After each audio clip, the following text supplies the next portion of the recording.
नमस्कार, मैं हूं दीपाली राणा। आप देख रहे हैं योर मनी, पर्सनल फाइनेंस से जुड़ा हमारा स्पेशल शो जो हर रोज हम लाते हैं ताकि आपकी हेल्प कर सकें बेहतर फाइनेंशियल प्लानिंग करने में और ताकि आप अपने सभी गोल्स को पूरा कर सकें। योर मनी हर कदम पर आपकी मदद के लिए तैयार है। आप अपने क्वेश्चंस हमें भेज सकते हैं। कोई भी एडवाइस हम हमारे एक्सपर्ट्स की चाहते हैं तो अपने सवाल हमें लिख भेजिए। सबसे पहले नोट कर लीजिए तरीका शो में पार्टिसिपेट करने का। 7045220000 हमारा व्हाट्सएप नंबर है। yourmoney@nw18.com और साथ ही आप सोशल मीडिया प्लेटफॉर्म्स के थ्रू भी कनेक्ट कर सकते हैं। फेसबुक, ट्विटर पर CNBC आवाज के हैंडल पर जाइए और अपने क्वेश्चंस हमें लिख भेज दिए #AskAwazYourMoney लिखकर, और ये तरीका इस शो में पार्टिसिपेट करने का है। आज हमारे साथ आपकी सभी क्वेरीज को आंसर करने के लिए फिनफिक्स रिसर्च एंड एनालिटिक्स के फाउंडर प्रबलीन वाजपेयी मौजूद हैं।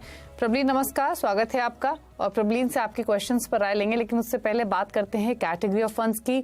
कल हमने आर्बिट्रेज फंड की बात की थी, आज हम बात करेंगे मिड कैप फंड्स की कि मिड कैप फंड्स किस तरीके से बाकी कैटेगरी, स्पेशली जो लार्ज कैप कैटेगरी होती है या स्मॉल कैप कैटेगरी होती है, उससे किस तरीके से डिफरेंट होते हैं।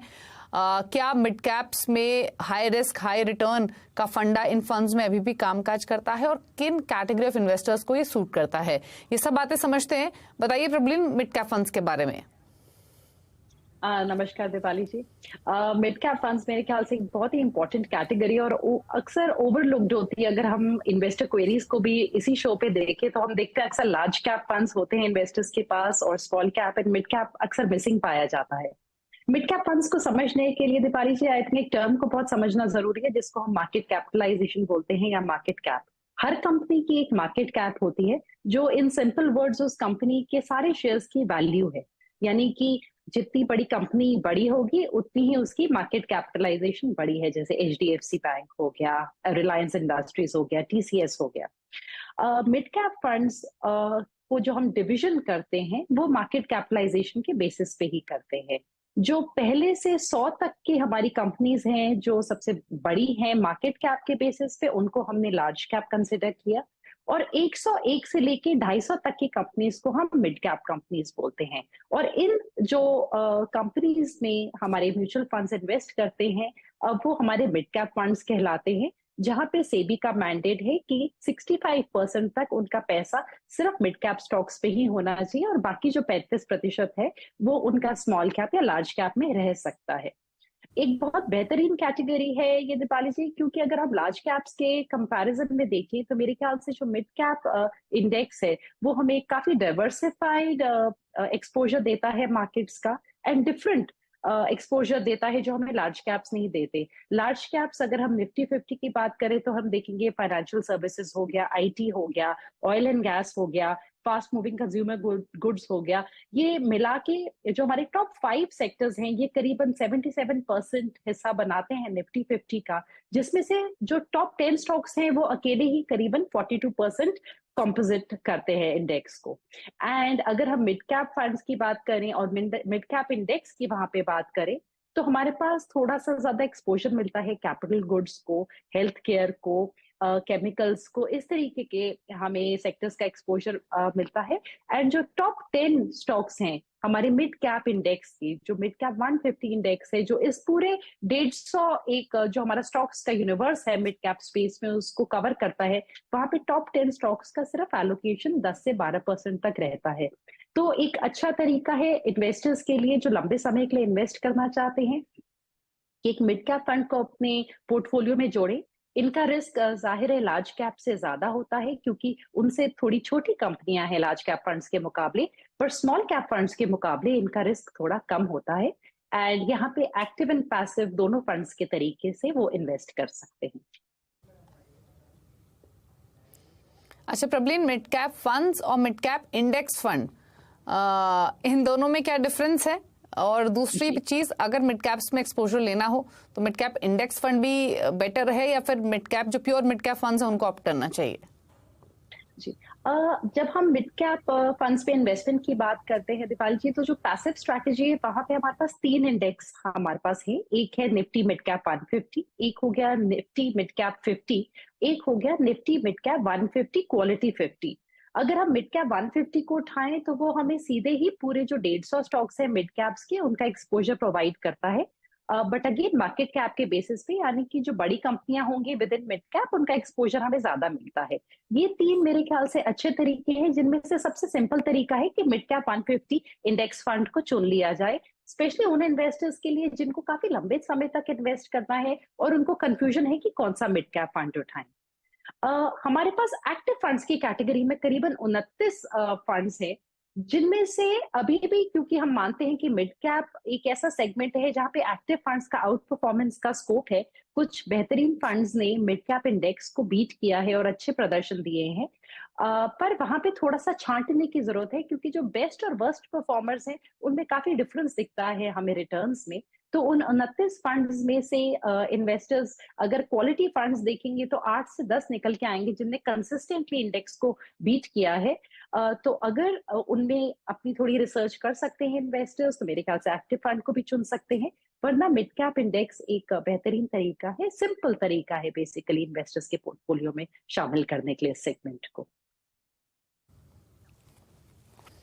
अच्छा, कुछ नेम्स भी सजेस्ट कर दीजिए प्लीज, अगर pure mid cap fund pick करना हो किसी को तो। प्रॉब्लम जब हम इंडेक्स फंड की बात करते हैं दीपाली जी, तो यहाँ पे बस इन्वेस्टर्स को एक चीज का ध्यान रखना है कि यहाँ पे कोई बफर नहीं है, बिकॉज उनका पूरा पैसा जाके सिर्फ मिड कैप फंड्स में लग जाएगा। तो अगर हम मिड कैप 150 की बात करें तो हमारे पास HDFC, SBI, ICICI के द्वारा लॉन्च्ड मिड कैप 150 फंड्स हैं। और एक्टिव फंड्स पे देखें तो थोड़ा सा बफर ज्यादा होता है, बिकॉज उनका कुछ एलोकेशन वो लार्ज कैप में भी रखते हैं, थोड़ा ग्रोथ में भी रख सकते हैं, सॉरी थोड़ा स्मॉल कैप्स में रख सकते हैं फॉर मोर ग्रोथ, और थोड़ा वो कैश में भी होल्ड कर सकते हैं जब मार्केट्स बहुत हाई पे हो। तो अगर एक्टिव फंड्स की बात करें तो मेरे ख्याल से कोटक का, HDFC का, SBI का, PGIM के, इनके अच्छे कंसिस्टेंट मिड कैप परफॉर्मेंस रहे हैं। ओके, चलिए तो अब सवाल जवाब के सिलसिले को शुरू करते हैं। मिड कैप्स के बारे में तो काफी इन्फॉर्मेशन, काफी डिटेल्स प्रबली ने सिंपल भाषा में आपको समझाने की कोशिश की है। अब बात करते हैं कॉलर से। अनिल है हमारे साथ पहले कॉलर क्वेश्चन पूछने के लिए। अनिल नमस्कार, पूछिए क्या सवाल है आपका। नमस्कार मैडम, मेरा टारगेट 10 इयर्स में 1 करोड़ का है और मेरी 23,500 पर मंथ की SIP है जो मैंने डाल रखा है। तो मेरे पोर्टफोलियो का रिव्यू चाहता हूँ, क्या टारगेट अचीव होगा मैम? 23,500 की SIP है और 10 साल में 1 करोड़ का टारगेट। कब से कर रहे हैं आप SIP? कितना एक्यूमुलेशन कर चुके हैं पोर्टफोलियो में? ये करंट पोर्टफोलियो 2 लाख के समथिंग है मैडम। ओके, 2 लाख पोर्टफोलियो की वैल्यू है प्रबलीन। 23,500 की SIP इनकी चल रही है, 10 साल में 1 करोड़ का target. PGIM India mid cap opportunities, Canara Robeco small cap, Mirae asset large cap, SBI small cap, Quant tax plan और एक्सेस स्मॉल कैप, इन सभी में तो ये 3,000 ईच डाल रहे हैं। पराग पारिक फ्लेक्सी कैप में 2,000 पर मंथ, मोतियार ओसवाल नेस्डेक में 1,500 पर मंथ और टाटा डिजिटल में 2,000 पर मंथ।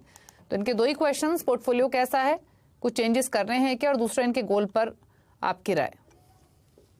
जी दीपाल जी, 23,500 की इनकी SIP है। अगर हम SIP अमाउंट को सेम रखें तो 11% के अगर ओवरऑल पोर्टफोलियो रिटर्न्स के हिसाब से चले तो अपने लक्ष्य से थोड़ा नीचे रहेंगे, करीबन 57 लाख ये एक्यूमुलेट कर सकते हैं। पर अगर अपना वक्त थोड़ा इन्वेस्टमेंट को ज्यादा दें, 10 साल की जगह ये 14 साल दें, तो ये इनका 1 करोड़ का लक्ष्य इतनी ही इन्वेस्टमेंट से पूरा हो सकता है। अगर सेम टाइम में इनको पूरा करना है तो इनको करीबन 20% रिटर्न्स चाहिए मार्केट से, जो मेरे ख्याल से थोड़ा अनरियलिस्टिक हो जाएगा। अगर 10 साल में ही अपना लक्ष्य पूरा करना चाहते हैं तो इनको करीबन 19 से 20,000 की एक्स्ट्रा SIP डालने की जरूरत है, क्योंकि 10 साल उतना ज्यादा लंबे समय नहीं है मार्केट्स के पॉइंट ऑफ व्यू से। इनके पोर्टफोलियो को अगर हम देखें दीपाली जी, तो मेरे ख्याल से 23,500 की SIP के लिए 9-10 फंड्स हैं जो थोड़े से ज्यादा हैं। थोड़ा सा मेरे ख्याल से कॉम्पैक्ट बनाने की जरूरत है अपने पोर्टफोलियो को। एक थीमेटिक फंड है, इसको क्योंकि अभी टेक्नोलॉजी सेक्टर पिटा हुआ है, मेरे ख्याल से ये सही समय है कि इसको कंटिन्यू कर सकते हैं। अभी पराग पारिक को भी कंटिन्यू कर ले, एक उनका लार्ज कैप है उसको भी, PGIM को भी कंटिन्यू करे मिड कैप में। मेरे ख्याल से जो 3 स्मॉल कैप्स हैं इनमें से एक को एग्जिट कर ले तो कम से कम वहां पे थोड़ा सा जो क्लटर हो रहा है वो कम हो सकता है। एंड मेरे ख्याल से कैनरा रुपए को तीनों ही अच्छे फंड है जो इन्होंने चुने हैं स्मॉल कैप में, पर मेरे ख्याल से तो ओवरलैप को अगर मैं तीनों फंड्स का देखूं और थोड़े बाकी फैक्टर्स को नजर रखते हुए मेरे ख्याल से कैनरा रुपए को यहाँ से ये हटा सकते हैं। और टैक्स सेवर में तभी डालें अगर इनको इसकी रिक्वायरमेंट है, सिर्फ इन्वेस्टमेंट पॉइंट ऑफ व्यू से ना डालें। स्पेसिफिक कोई लक्ष्य है तो, क्योंकि इसमें लॉक इन पीरियड रहेगा, तो यानी कि इनको 9th और 10th ईयर में जो इनकी एसआईपी होगी वो बाद में मैच्योर होएगी, तो उसको समझते हुए अपने टैक्स सेवर में एसआईपी को कंटिन्यू करें। ओके, चलिए, तो ये सजेशन दिए गए हैं आपके पोर्टफोलियो को लेकर। थोड़े से चेंजेस बताए गए हैं, ज्यादा फंड्स हैं और कैटेगरीज भी आपको थोड़ी सी ठीक करनी है, तो इसीलिए आपको सजेशन दिया गया है फ्लेक्सी कैप, एक mid cap, 3 small cap fund मिलाकर आप पोर्टफोलियो में जगह दें, और साथ ही कोई इंटरनेशनल फंड भी आप ऐड कर सकते हैं। तो थोड़े से चेंजेस करने हैं, वो आपको प्रबलीन ने बताए हैं। रही बात आपके गोल की, 43,000 पर मंथ की आपको एसआईपी लगेगी गोल को हासिल करने के लिए। प्रशांत सिंह है हमारे साथ अगले कॉलर बातचीत करने के लिए। प्रशांत जी नमस्कार, बताइए सवाल। नमस्कार, मेरे 2 सवाल है। मैंने अपना पोर्टफोलियो रिव्यू के लिए भेजा आपके पास, और मैं इन्वेस्टमेंट भी रही एनर्जी में कर रहा हूँ 2017 से। ओके, बाकी सभी फंड में कर रहा हूँ 2020 से। इस समय मेरी जो इन्वेस्टमेंट वैल्यू लगभग 67 लाख है, और उसका जो करंट वैल्यू जो दिखा रहा है वो दिखा रहा है 68 लाख दिखा रहा है। ठीक, मैं 2 सवाल, एक तो रिव्यू प्लस जैसे मैंने इन्वेस्टमेंट के लिए रियल एस्टेट में इन्वेस्टमेंट किया है, जिस समय इस समय मार्केट हाई है, तो मेरे दिमाग में 2 चीजें होती है। क्या कुछ पैसे जिसमें कि लॉन्ग टर्म कैपिटल न लग रहा हो, न लग रहा हो, उसको निकाल करके डाउन पेमेंट करें, या उसको मैं चलने दूं एज सच अपने क्या नाम है एसआईपी को, अपना उसको टच ना करूं म्यूचुअल फंड को, और इन फ्यूचर जो सैलरी पैसा इकट्ठा हो उससे भी डाउन पेमेंट करूं। 2 चीज है मेरे को। ओके, ठीक है, पूछ लेते हैं क्या सजेशन रहेगा। तो आपने सुना इनका पूरा क्वेश्चन। फिलहाल 70,000 की इनकी एसआईपी चल रही है, 57 लाख के पोर्टफोलियो की वैल्यू, 10 से 12 साल में कितना कॉर्पस एक्यूमुलेट कर लेंगे वो जानना चाहते हैं। बाकी इन्होंने अपने सवाल भी आपसे पूछे। क्विकली मैं पोर्टफोलियो और मेंशन कर देती हूँ। प्रबलीन 10,000 रुपए महीना डाल रहे हैं मेरे एसेट इमर्जिंग ब्लू चिप में, 10,000 ईच है कैनरा रोबो को ब्लू चिप में, पराग पारी फ्लेक्सी कैप में 11,000 per month, 8,000 per month Kotak emerging equity में, साथ ही 6,000 पर मंथ है पीजीएम इंडिया फ्लेक्सी कैप में। Otherwise SBI contra, ICC pru value discovery, Axis growth opportunities, Canara Robeco को स्मॉल कैप और एक्सेस स्मॉल कैप में 5,000 ये डाल रहे हैं। बताइए क्या सजेशंस। दीपाली जी, जो इनका एग्जिट से रिलेटेड डाउन पेमेंट का पार्ट है वो मुझे इतना क्लियरली सुनाई नहीं दिया, अगर आप रिपीट कर सके।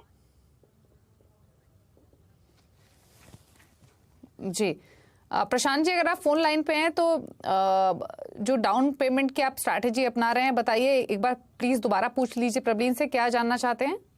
हाँ, मेरा ये जानना चाहता हूँ कि इन्वेस्टमेंट के लिए मैंने लिया है, ठीक है, रियल एस्टेट में, तो इस समय जैसे मार्केट अगर हाई है तो क्या मैं कुछ पैसे उससे निकाल करके डाउन पेमेंट करूं, और इन फ्यूचर कभी मार्केट डाउन होती है 5-10%, तो जो मेरा पैसा इकट्ठा रहेगा उस पर मैं इसमें डाल दूं, ये स्ट्रेटजी सही रहेगी, या उसको मैं म्यूचुअल फंड को ऐसा चलने दूं? बेसिकली प्रबलीन, हाँ, प्रबलीन बेसिकली इनका सीधा सवाल यही है कि यहाँ से प्रॉफिट्स निकाल ले फिलहाल, और जब मार्केट्स डिप पे मिले तब री इन्वेस्ट करें, या इसी पोर्टफोलियो में इन्वेस्टेड रहें। अच्छा, ओके। अच्छा दीपाली जी, सबसे पहले तो इनका जो लक्ष्य की बात कर लेते हैं। इनने ये देखा था कि करीबन 10 से 12 साल का होराइजन है। अगर हम कंटिन्यूड रहते हैं 70,000 की एसआईपी के साथ, तो ये आराम से 2 करोड़ के करीब पहुंच जाएंगे। 1.8 करोड़ का इनका अमाउंट जनरेट हो सकता है करीबन 11 साल में, और 11% के ही हम रिटर्न्स एक कंजर्वेटिव लेके चल रहे हैं ओवरऑल पोर्टफोलियो के लिए। थोड़े ज्यादा अगर अधिक रिटर्न मिले तो 2 करोड़ से ज्यादा का भी इनका एक कॉर्पस जमा हो सकता है। जो क्वेश्चन है इनका कि अभी थोड़ी प्रॉफिट बुकिंग कर लें और या फिर वापस डिप पे डालें, एसआईपी जब हम कर रहे हैं प्रशांत जी, तब मैं ये बोलूंगी कि आपको बहुत ज्यादा टाइम करने की जरूरत नहीं है। एसआईपी अपने आप में उस चीज को बहुत अच्छे से मैनेज कर लेती हैं। हमने अगर हम 2008 के मार्केट हाईज की बात करें, अगर आपने वहां से भी अपनी एसआईपी इन्वेस्टमेंट शुरू की होती और उसके बाद लगातार कितनी मार्केट्स गिरी है, हमने 2011 में भी देखा है, डिफरेंट हमने मार्केट साइकिल्स देखे, तो भी आपकी जो सिस्टमैटिक इन्वेस्टमेंट्स वाली जो आपके फाइनल रिटर्न्स इन्वेस्टमेंट्स के बहुत ही बेहतरीन निकल के आते। तो मेरे ख्याल से आप यहाँ टाइम करने की कोशिश ना करें। अगर आपका कोई बड़ी स्पेसिफिक रिक्वायरमेंट है तो आप उस एग्जिट स्ट्रैटेजी को डेफिनेटली अपना डिप्लॉय कर ले। तो जो एग्जिट कॉल है मेरे ख्याल से आपकी गोल के बेसिस पे होनी चाहिए कि आपको रिक्वायरमेंट है फंड्स की तो आप निकालें। आप सिर्फ मार्केट से प्रॉफिट बुकिंग के पॉइंट ऑफ व्यू से ना करें अगर आपको रिक्वायरमेंट नहीं है फंड्स की। जहां तक आपका ओवरऑल पोर्टफोलियो का सवाल है, आपने हल्का मेंशन किया था यहाँ पे कि एक एज एन एग्रेसिव इन्वेस्टर आप देख रहे हैं, तो यहाँ पे जो आपका ओवरऑल पोर्टफोलियो है वहां पे आपकी करीबन 60% एक्चुअली लार्ज कैप में ही एलोकेशन बन के आ रही है। और 3 फंड्स हैं जो आपके, एक ब्लू चिप हो गया कैनरा रोबेको का, एक आपका आईसीआईसीआई का वैल्यू और मिराई का जो इमर्जिंग ब्लू चिप है, उनमें मेरे ख्याल से बहुत ही ज्यादा ओवरलैप है। तो एक तरीके से इन 3 फंड्स में अगर आप चाहें तो आप एग्जिट कॉल ले सकते हैं, उससे आपका थोड़ा सा प्रॉफिट बुकिंग का भी मोटिव पूरा हो सकता है, आपका पोर्टफोलियो थोड़ा डीक्लटर हो सकता है, और फिर आप एक एसआईपी निफ्टी 50 में करिए, सिंपल अपने लार्ज कैप पोर्टफोलियो को मेंटेन करने के लिए, और थोड़ी एलोकेशंस आप मिड और स्मॉल में बढ़ा सकते हैं, जिससे आपका पोर्टफोलियो थोड़ा ज्यादा बैलेंस्ड होगा और इसको डीक्लटर करने के तरीके से आपका थोड़ी सी प्रॉफिट बुकिंग भी हो जाएगी। तो वो एक स्ट्रैटेजी है जो शायद आप इस टाइम पे लगा सकते हैं। ओके, चलिए, तो ये रही आपके लिए स्ट्रैटेजी। अगले कॉलर से बात करते हैं। सुनील हैं हमारे साथ अब नई दिल्ली से। सुनील जी नमस्कार, पूछिए क्या क्वेश्चन है। नमस्कार मैडम। मैडम जी, मैंने 4 म्यूचुअल फंड्स में पैसा लगाया है और बच्चे के एजुकेशन के लिए मैं 75 लाख जोड़ना चाहता हूं टोटल। उसमें मैं ये जानना चाहता हूं कि क्या मेरा जो पोर्टफोलियो मैंने भेजा है वो ठीक है, और यदि पोर्टफोलियो ठीक नहीं है तो मुझे क्या करना चाहिए, और पैसे मैंने जो जिस फंड में लगाए हैं वो ठीक लगाए या फंड मुझे चेंज करने चाहिए।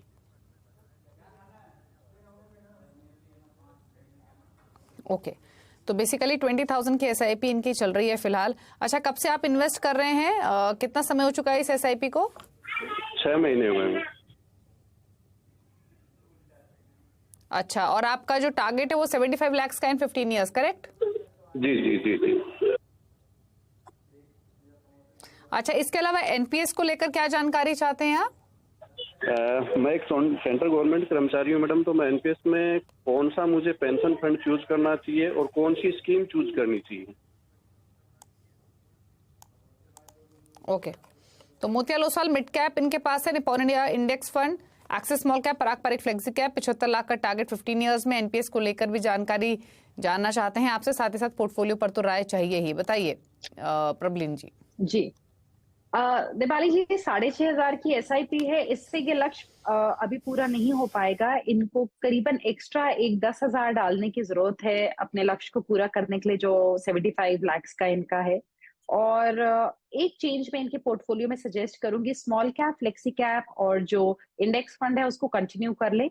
मोतीलाल ओसवाल मिड कैप की जगह, क्योंकि 15 साल का लक्ष्य है, मेरे ख्याल से मिड कैप की जगह मिड कैप 150 इंडेक्स को चुन ले, मोतीलाल का ही मिड कैप इंडेक्स चुन ले और उसमें अपना निवेश करें, और थोड़ा सा मेरे ख्याल से एसआईपी को अपनी इंक्रीज कर लें अगर स्टैगर्ड तरीके से, तो ये अपना पोर्टफोलियो जो इनका लक्ष्य है अपने पोर्टफोलियो से उसको पूरा अचीव कर पाएंगे। जो इनका एनपीएस से रिलेटेड क्वेश्चन है, एनपीएस क्योंकि इनको टियर 1 पहले अपना अकाउंट खोलना होगा, उसमें इनके पास एक्टिव और ऑटो चॉइसेस होंगी अपने फंड्स को एलोकेट करने के लिए। 2 चीजों को समझ के करें कि सबसे पहली बात कि अगर इनके पास अभी इन्वेस्टमेंट होराइजन है तो बहुत ज्यादा कंजर्वेटिव वाला फंड ना चुने, वहां पे जहां पे इनको मैक्सिमम इक्विटी एक्सपोजर मिल रहा है दीपाली जी, उसी को चुने ताकि इनको लंबे समय में जो इन्वेस्टेड रहने का फायदा मिल पाए। उसके अलावा इनको एक 50,000 का एडिशनल एपीसी के अलावा भी बेनिफिट हो सकता है टियर 1 में इन्वेस्टमेंट करने से, तो ये अपना डेफिनेटली वहां निवेश शुरू कर सकते हैं अगर अभी नहीं किया है। एक चीज का गौर करें कि जब इनको फाइनली जो मैच्योरिटी होगी तो इनका जो पूरा अमाउंट है वो हाथ में नहीं आएगा, क्योंकि वहां पे एक एन्युइटी खरीदनी होती है जो मिनिमम 40% अमाउंट से कॉर्पस के खरीदी जाती है। तो मेरे ख्याल से इन थोड़े से पॉइंट्स का ध्यान रख के इन्वेस्टमेंट करें, और उसके अलावा अपने एसआईपी निवेश को जैसे एक इंक्रीमेंटल होती है, गवर्नमेंट एम्प्लॉय है, डीए मिलता है, कोई इजाफा होता है उनकी सैलरी में, तो थोड़ा थोड़ा बढ़ाते रहें तो अपने लक्ष्य को अचीव कर पाएंगे फिर। ओके, चलिए, शुक्रिया आपका सुनील जी सवाल पूछने के लिए। और रही बात आपके पोर्टफोलियो को लेकर, सजेशंस दिए गए हैं, आपको अपना इन्वेस्टमेंट्स इंक्रीज करनी पड़ेंगे अपने गोल को हासिल करने के लिए। क्या क्या बदलाव आपको करने हैं वो तमाम डिटेल्स आपको प्रबलीन ने बताई हैं, और आप स्क्रीन पर देख भी सकते हैं ग्राफिक्स के जरिए कि क्या क्या चेंजेस आपको करने हैं अपने पोर्टफोलियो में। चलिए, रुक रहे हैं इसी के साथ एक ब्रेक के लिए। प्रबलीन हमारे साथ बनी हुई है, लौटेंगे तो कुछ और क्वेश्चन को लेंगे। जल्द वापस आते हैं छोटे से ब्रेक के बाद।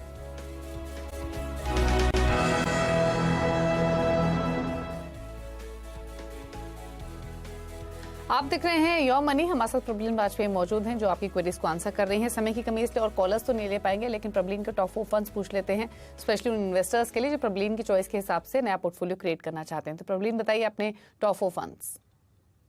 सबसे पहली सिर्फ फंड नहीं बताऊंगी दीपाल जी। सबसे पहली जो कैटेगरी है जो मुझे पसंद है इस टाइम पे वो है टारगेट मैच्योरिटी फंड्स। मेरे ख्याल से डेट में अभी भी एक अपना बेनिफिट है क्योंकि हमारे YTMs काफी हाई पे है और कल को जैसे इंटरेस्ट रेट्स कटने शुरू होंगे बिकॉज इन्फ्लेशन काफी टेम हो रही है, टारगेट मैच्योरिटी फंड्स मेरे ख्याल से एक बहुत अच्छा तरीका है थोड़े भी लंबे समय के लिए, जहां पे प्रिडिक्टेबिलिटी है कि हमें 5 साल 7 साल के लिए निवेश करना है फिक्स्ड इनकम में, वहां पे अपना पैसा लगाने के लिए।